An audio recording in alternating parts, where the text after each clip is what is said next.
What you're looking at is a 1932 Ford Roadster. It is a Dearborn Deuce body, which is an all-steel body. The vehicle is based on a original 1932 Ford Roadster frame, which has been completely gone through, boxed, cross members, set up for a Chevrolet LS motor. It's out of a 2000 Z28 Camaro.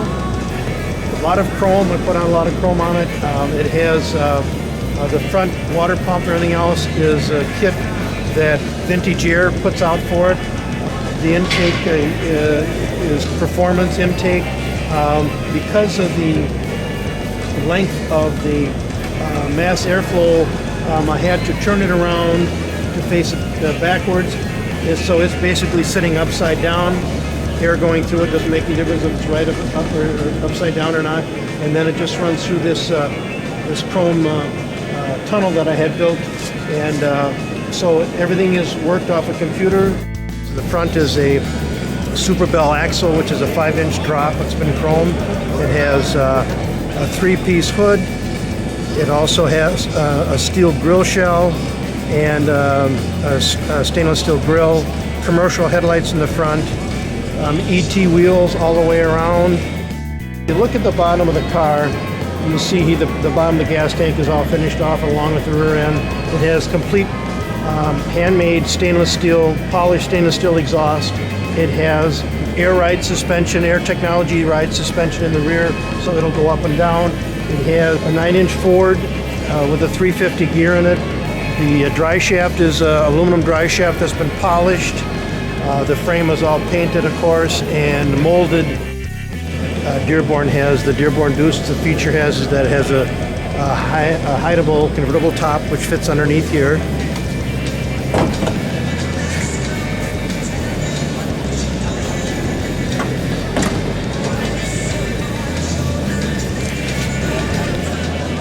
has power windows that will totally close, and it'll be very tight inside, not very noisy on the highway. And you want to put the top down and hide the top. This is how, on the Dearborn Deuce, how it is hidden.